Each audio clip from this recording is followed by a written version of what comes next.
புதுச்சேரியில் நடைபெற்ற இளைஞர் திருவிழாவில் சிறப்பு விருந்தினராக பங்கேற்ற லட்சிய ஜனநாயக கட்சியின் தலைவர் ஜோஸ் சார்லஸ் மார்டினுக்கு ஜனங்களின் நாயகன் ஜனநாயகன் என்ற விருதினை இளைஞர்கள் வழங்கி கௌரவித்தனர்.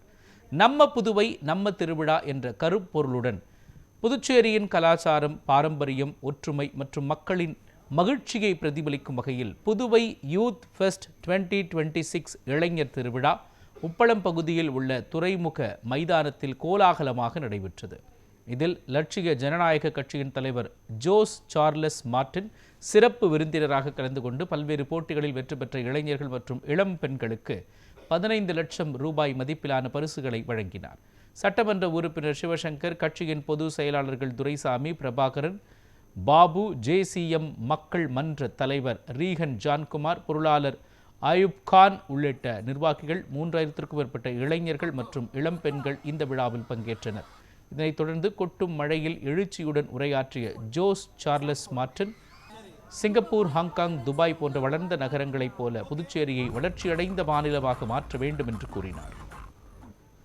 நம்ம தமிழ் மண் இங்கே ஆண்ட மன்னர்கள்லாம் சேரர், சோழர், பாண்டியர், பல்லவர், அதுக்கப்புறம் பிரெஞ்சு, அதுக்கப்புறம் நம்ம ஆண்ட மண்ணின் மைந்தர்கள் இன்னமும் ரொம்ப பின்தங்கித வச்சிருக்காங்க. இதை மீண்டும் நம்ம முன்னோர்கள் இதை எப்படி ஒரு வல்லரசா வாக்குனாங்களோ, எப்படி சிங்கப்பூர், ஹாங்காங், துபாய் அந்த ஒரு மாடல்ல நம்ம புதுச்சேரியை திரும்பி மீண்டும் கொண்டு வரணுங்கிற ஒரே நோக்கத்தை தான் இந்த இனிஷியேட்டிவ் எடுத்திருக்கோம். அண்ட் புதுச்சேரியை நம்ம கண்டிப்பாக மாற்றுறதுக்கு it's a very easy task. நம்ம கிட்ட இளைஞர்கள் அவ்வளோ நிறைய இருக்காங்க. நம்மளோட 140 கோடி பாப்புலேஷன்ல 80 கோடி இளைஞர்களா இருக்காங்க இன்னைக்கு.